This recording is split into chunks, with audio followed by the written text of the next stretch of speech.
Hello guys, मेरा नाम है श्लोक वर्मा। तो आज की इस वीडियो में हम देखने वाले हैं अर्थमेटिक प्रोग्रेशन को विद स्टिक में। वैसे आप सभी का स्वागत है। तो अगर मुझे इस वीडियो पे मिलते हैं 1000 लाइक्स तो पूरी एक प्लेलिस्ट आपके सामने बन के तैयार हो गया रही होगी एपी की, जिसमें हम एनसीईआरटी को सॉल्व कर रहे होंगे, मोस्ट इंपॉर्टेंट पीवाईक्यूज एमसीक्यूज को सॉल्व कर रहे होंगे। तो इतने आप वन शॉट से काम चलाइए, ठीक है। इसमें हम सारे बेसिक फॉर्मूला रिवाइज कर लेंगे। जैसे कि हम स्टार्ट करते हैं A N is equals to A plus n minus one into D. ये बेसिकली फॉर्मूला है general term of an AP का, ठीक। तो यहाँ पे ए एन क्या है, यहाँ पे ए एन है nth टर्म। बेसिकली हम किसी पर्टिकुलर टर्म के बारे में बात कर रहे हैं। अभी एग्जांपल से सब कुछ समझा दूंगा, अभी शांति से सुन लो, साथ में मेरे नोट्स बना लो। ए है हमारा फर्स्ट टर्म, n होगा नंबर ऑफ टर्म्स,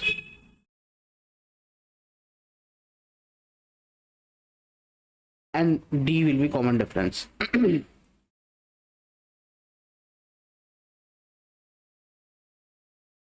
ठीक है, तो हमने देख लिया भैया ये जर्नल फॉर्म, जो general term of an AP यानी कि A N is to A plus N minus one into D. सबसे ज्यादा जरूरत पड़ने वाली है हमें इसी फॉर्मूले की। तो सबसे पहले इसका ही निस्तारा कर लेते हैं। चलो एग्जांपल से सीखते हैं कि हमने ये पढ़ा क्या, ये क्या उलझुल है ये ए डी एन पेन ए एन, ठीक है। तो जैसे मैं एक सीरीज लिख लेता हूँ 3 5 7 9 11। मतलब तुम्हें दिख रहा है कि मैंने हर एक इंटरवल में +2 किया है, यानी कि 3 + 2 5, 5 + 2 7, 7 + 2 9, 9 + 2 11। तो देख रहे हो ये एक पर्टिकुलर गैप 2 से इंक्रीज हो रहा है। किससे इंक्रीज हो रहा है? 2 से, ठीक है। अब ऐसे ही पहले इसको ही देख लो। जैसे ये पर्टिकुलर गैप 2 से इंक्रीज हो रहा है ना, तो जैसे 3 है, 3 को मैं कहूंगा A1, यानी कि ये फर्स्ट टर्म है मेरी, पहली टर्म, फर्स्ट टर्म। या फिर इसको हम सिर्फ A भी बोल देते हैं, वो क्या होगी हमारी 3। अब A2 क्या है हमारा? A2 है हमारी सेकंड टर्म, एंड ये है हमारी 5। A3 क्या है? थर्ड टर्म, वो क्या है? 7 है। A4 क्या है? Fourth term. तो ऐसे ही जब मैं ऐसे ए के नीचे 4 लिख दो, इसका मतलब हम बात कर रहे हैं फोर्थ टर्म की। तो ये हो जाएगा हमारा 9, ठीक है। अब देखो हमने पढ़ा था डी। डी क्या था? Common difference. कॉमन डिफरेंस देखते हैं अभी। अगर मैं A2 में से A1 माइनस करता हूं, यानी कि अगर मैं इसमें से 5 में से 3 माइनस करता हूं, 5 - 3 क्या आ रहा है? 2। अगर मैं A3 में से A2 माइनस करता हूं, यानी कि 7 - 5 क्या आ रहा है? 2। अगर मैं A4 में से A3 माइनस करता हूं, क्या है? 7 - 9, तब भी क्या आ रहा है? 2। जब हर बार डिफरेंस सेम आए, चाहे वो इंक्रीजिंग ऑर्डर में हो चाहे वो डिक्रीजिंग ऑर्डर में हो, इस जो ये पर्टिकुलर हमारे नंबर से बढ़ रहा है, इसको हम कह देंगे डी, यानी कि कॉमन डिफरेंस। अब देख, तो तुम्हें फर्स्ट टर्म पता चल गई कि भाई फर्स्ट टर्म क्या होती है, तुम्हें पता चल गया भैया कॉमन डिफरेंस क्या होता है। अब ये जो नंबर ऑफ टर्म्स हैं और जो ए एन है, ये मैं ऐसे समझाऊंगा जैसे कि हमें मान लो, चलो हम एग्जांपल से ही देख लेते हैं। चलो ठीक है, एग्जांपल देखते हैं। सबसे पहले एग्जांपल, इसने क्वेश्चन को पढ़ ले हैं। क्वेश्चन क्या कह रहा है? Find the 10 term of an AP 2 2 7 12। देखो किसी भी क्वेश्चन को सॉल्व करने से पहले एपी का अगर तुम कोई भी क्वेश्चन सॉल्व कर रहे हो, तुम्हें दो चीजों की जरूरत पड़ेगी। सबसे पहली है ए और दूसरी है डी। अभी ये एपी बता दिया कि भैया ये जो 2 7 12 है ये एपी है, तो हम डी डायरेक्ट निकाल लेंगे। तो डी क्या निकाल लेंगे हम? A2 - A1, ये हो जाएगा 7 - 2 क्या? 5। डी हमारे पास क्या आ गया? डी आ गया हमारे पास 5। ए हमें दे रखा था, ए क्या है? 2। उनका 10 टर्म निकाल लो। अब जो हम nth टर्म पढ़ रहे थे ना, बस वो यही है। इसकी जगह मैंने क्या करा? 10 लगा दिया n की जगह। तो a प्लस n - 1। अब यहाँ n की जगह ही तो 10 आया है भाई, n की जगह ही तो मैंने 10 रखा है, तो ब्रैकेट में 10 - 1 t, ठीक है। अब ए क्या था हमारा 2, 10 माइनस 1 हो जाएगा 9, डी क्या है हमारा, डी क्या है हमारा 5, तो ये क्या हो जाएगा, ए 10 हमारा हो जाएगा 2 प्लस 9 5 जो होता है 45, और ए 10 हमारा निकल कर आ जाएगा 47। समझ में आया आप सभी को? नहीं समझ में आया, एक और एग्जांपल देख लेते हैं यार, टेंशन क्यों ले रहे हो, हम आपके साथ है।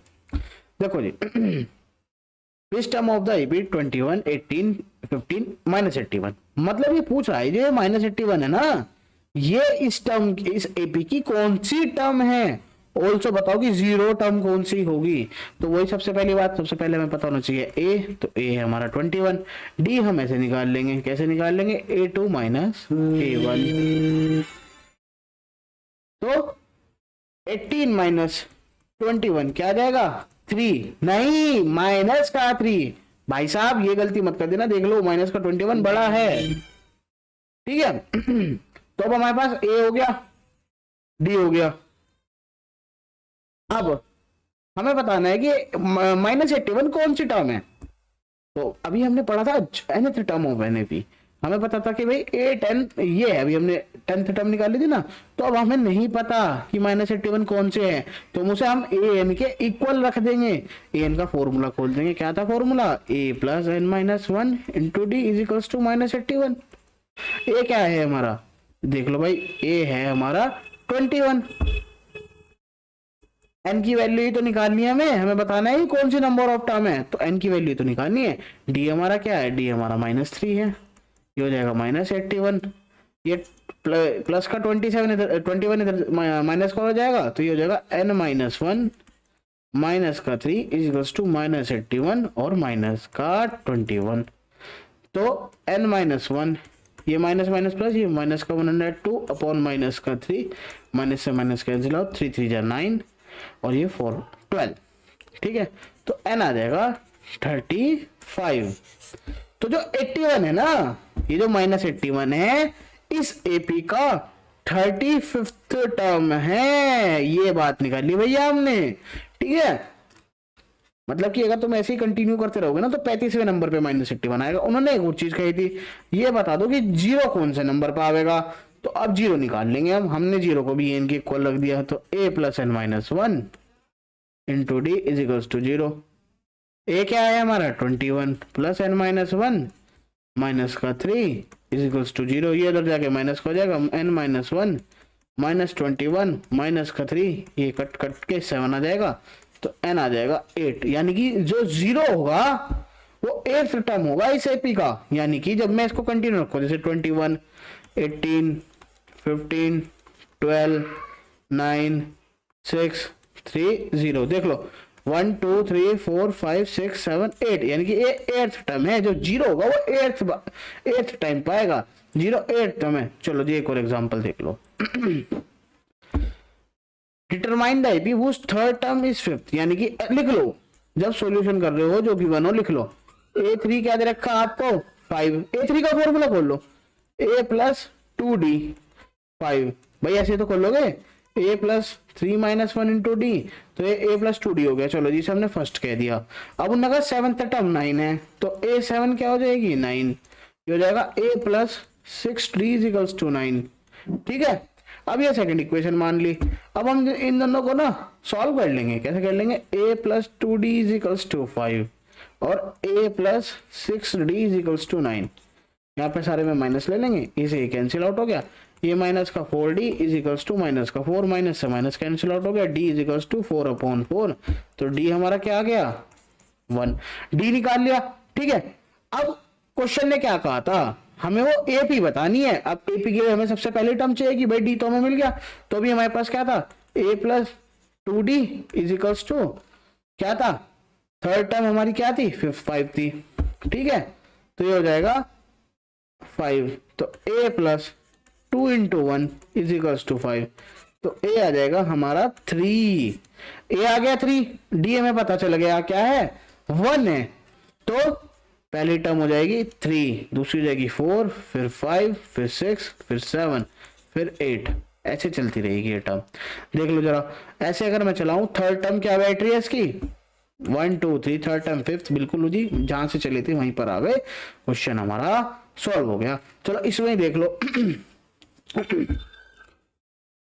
SN sum of n number of terms.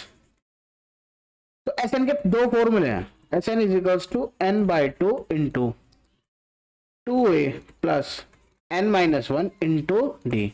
अगर मैं आपसे कहूं भैया 40 टर्म का फॉर्मूला निकाल, भाई 40 टर्म्स तक का सम निकाल दो, एन की जगह 40 रख दियो, ठीक है। चलो जी, दूसरा फॉर्मूला इसका एक और है, वो है n by two into a plus l. अब एल क्या है भैया, एल जो है वो है हमारी लास्ट टर्म पर्टिकुलर एपी की। चलो जी, इसके ऊपर भी एक सवाल देख लेते हैं, क्योंकि देखो मैथ है, मैथ को बिना सवाल करके आप समझ नहीं सकते। हमें वो एपी बतानी है जिसकी थर्ड टर्म सिक्स्थ है। क्वेश्चन जो क्वेश्चन ने बोल रखा है वो करते जाओ। थर्ड टर्म क्या है 16, तो हो जाएगा a plus 2d is equals to 16 और seventh term exceeds fifth term by 12। अरे भैया चक्कर आ गई यार, समझ नहीं आ रहा क्या मामला, घुस गया हो। सेवंथ टर्म एक्सीड्स, एक्सीड का मतलब बढ़ रही है, बढ़ रही है, मतलब कि जो सेवंथ टर्म है ना भैया वो फिफ्थ टर्म से 12 ज्यादा है। क्वेश्चन तुम्हारे से ये कह रहा है, इतने ही चक्कर में फंस जाते। कोई नहीं, हमें ना फंसने दिया।